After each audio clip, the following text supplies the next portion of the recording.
Honorable Chairman of the Andhra Pradesh State Legislative Council,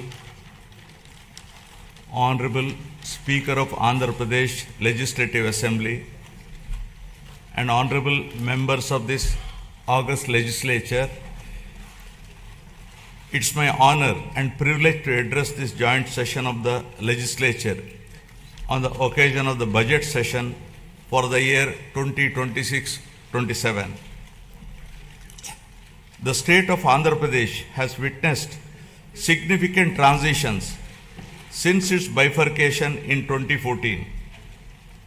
The government that assumed office that year was confronted with unprecedented challenges, including state reorganization, division of assets, loss of urban conglomeration and the capital city, infrastructure deficits, and an agricultural dominant economic base.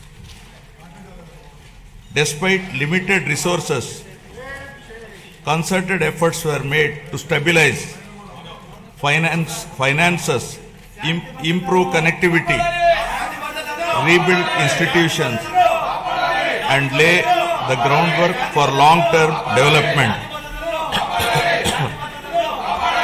However, the change in governance in 2019 disrupted this momentum. Systemic governance failures emerged, growth stalled, financial stress intensified, institutions destroyed, total anarchy with breakdown of law and order, arbitrary restrictions placed through misuse of Section 22A, and key sectors such as infrastructure, power, irrigation suffered serious setbacks.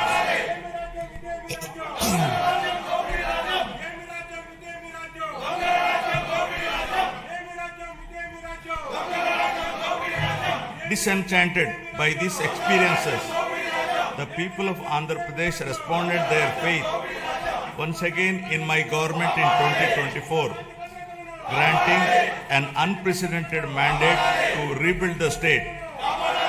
The decisive verdict of electing National Democratic Alliance government reflects their deep trust and confidence in the leadership of Honorable Chief Minister Sri Nara Chandrababu Naidu Garu, the committed partnership of Sri Pawan Kalyan Garu, Honorable Deputy Chief Minister, and the continued guidance and support of Honorable Prime Minister of India, Sri Narendra Modi Garu.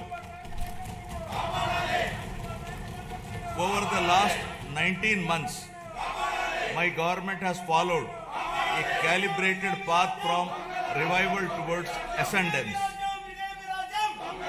Immediately after assuming office, an interim finance plan was placed to stabilize governance and address urgent obligations. This was followed by our first budget, prepared within a short span, which focused on delivering Super 6 and other welfare measures and restarting development activity. Over the next 9 months, corrections were made in policies, system, and expenditure priorities. We then presented a full year budget anchored in a long-term vision. Today, governance has moved beyond revival with welfare, development, and governance aligned to future-ready models.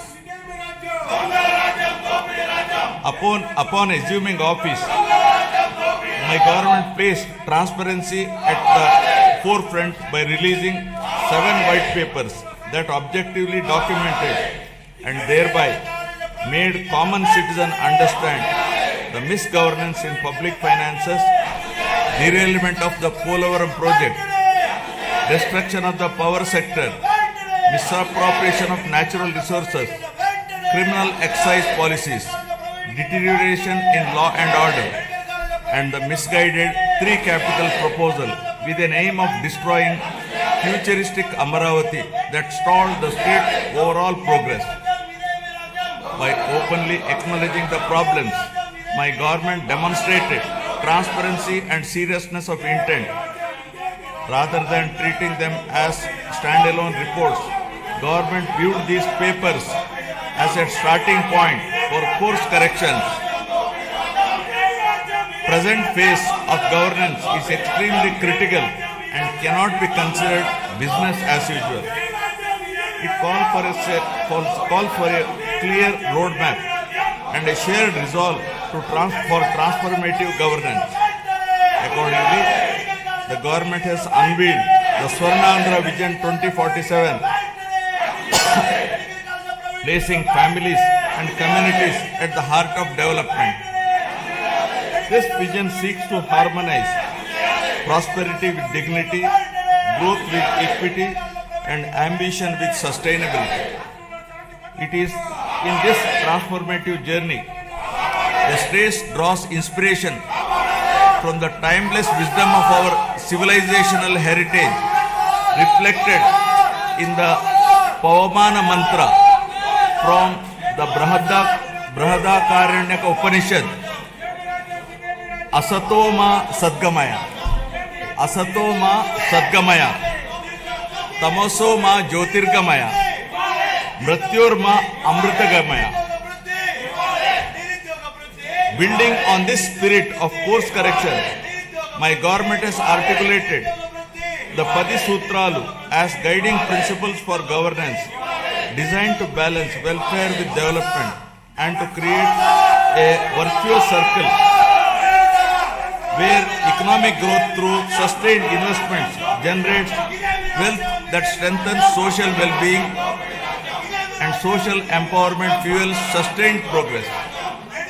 These principles serve as a moral and administrative compass, placing people at the center of policy while ensuring fiscal prudence, institutional integrity, and long-term sustainability. To translate vision into action, a dedicated mission framework has been initiated, operating with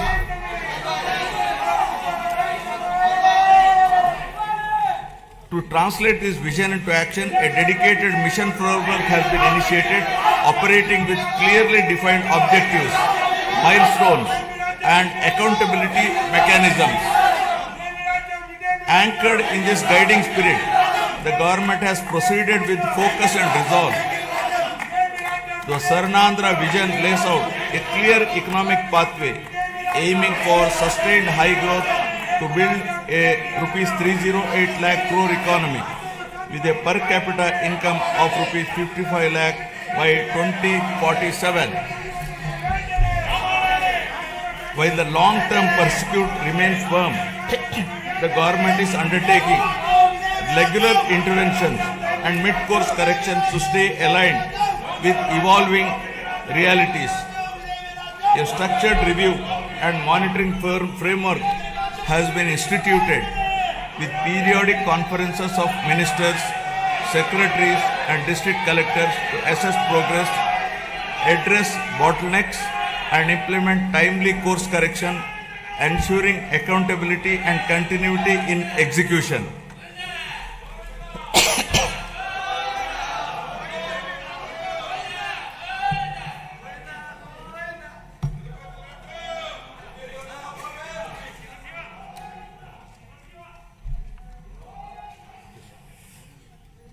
Resurgence to ascendance. My government has embarked on a clear and deliberate journey from resurgence to ascendance, guided by the resolve to rebuild, renew, and rise. The initial phase of governance focused on restoring stability, dignity, and trust through welfare support, economic revival, and administrative correction. Having laid this foundation, government is now shifting towards long-term transformation by investing in human potential, sustainable development, and responsive governance. Policies are being aligned with outcomes, institutions are being strengthened, and citizens are being placed at the center of decision making. This transition reflects a movement from recovery to confidence and from intent to enduring progress. From the very first year of governance in 2024, my government has moved swiftly to implement its commitments beginning by making the Super 6 guarantees a super hit, emerging as one of the largest DBT initiatives globally, with spending of nearly 33,000 crores per year and extending well beyond them. Under NTR Bharosa, my government stands firmly with the most vulnerable, benefiting 63.12 lakh pensioners and restoring dignity to daily life. Through Talliki Mandanam, financial assistance of rupees 15,000 per month is transferred directly to over 66 lakh students' bank accounts of mothers, irrespective of number of children, enabling them to pursue education from class 1 to intermediate without financial stress. Women's empowerment has received decisive momentum. The Stree Shakti free bus travel scheme, launched on last